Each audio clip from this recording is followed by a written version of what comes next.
sikia. Wewe mbona nifanyia hivyo? Yaani siku unanipa namba na kupigia kumbe umenipa namba ya Ngadu. Mimi napiga simu napokea Ngadu kweli. Kwa hiyo mimi nieleze hisia zangu kwa Ngadu au? Hivi mwalimu uko sawa kweli? Mimi nilijua umeniita hapa shule kuongea maendeleo ya mdogo wangu afu unakuja kuongea ujinga wako. Serious?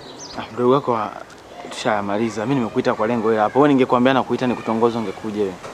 Au ningekuita nikwambia mambo ya namba ungekuja. Ufanye hivyo bana, usinifanyie hivyo. Mimi najisikia vibaya, mimi naumia, afu mimi nakueleza hisia zangu. Afu siku linapokea Lingadu nakaa kimya kwanza. Nimejieleza we. Afu nasikia eti wewe nani? Ni sauti la Ngadu, bahati nzuri ya kujua ni nani. Sio vizuri bana. Mbona nifanyie hivyo? Haya, kwa mfano sasa nikasema nimekukubalia. Wewe utanipa nini? Yaani mshahara wako wenyewe unaopata kwa mwezi, mimi na uwezo wa kupata kwa siku moja. Na utanipa nini? Vya kukupa navyo vingi na mambo kibao ambayo naweza nikakuofa. Vitu mbona vipo vingi sana.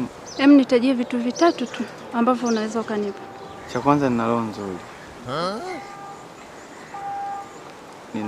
Nina huruma. Ndio hiyo roho nzuri. Cha pili nina moyo wa kutoa. Ndio hiyo roho nzuri bado.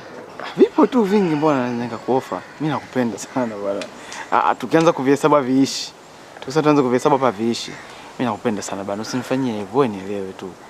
Mimi ninajieleza. Hebu wewe uogope mtu mwenye elimu zake anajimaliza hivi. Hata singekuwa labda ni mtu wa mitaani huko. Mimi utaheshimiwa huko mtaani, watu watakuheshimu, umeolewa na mwalimu. Kila mtu ana ndoto za kuolewa, na sio kuolewa na mtu wa kawaida tu. Aolewe na mtu ambaye mimi na ajira serikalini. Mimi tayari hapa nina mshahara uhakika. Wewe elewa tu bana, nikuheshimishe. Yaani mimi sio kama nafanya kwa ajili yangu. Ni kwa ajili yetu sote. Nikuheshimishe, umeolewa na mwalimu. Kuna mtu hataki kuolewa na mwalimu kwenye ile taifa. Fanya mambo yako, usifanye hivyo. Anyway, haya. Naweza nikakufikiria. Utalifikiria tena jamani. Wewe kiasi wewe nikufikiria tu ndugu yangu. Basi nipe nauli niondoke. Nauli ya nini? Sasa nimetoa nyumbani kuja kunitongoza. Kwa sababu nataka nije na nauli yangu na nirudi tena na nauli yangu. Unasikia wapi?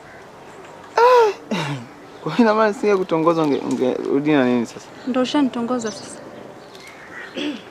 Njoo. Hivi unapoona walimu wanaongea mnapita tafuta nini? Teacher. Bana darasani. Nenda.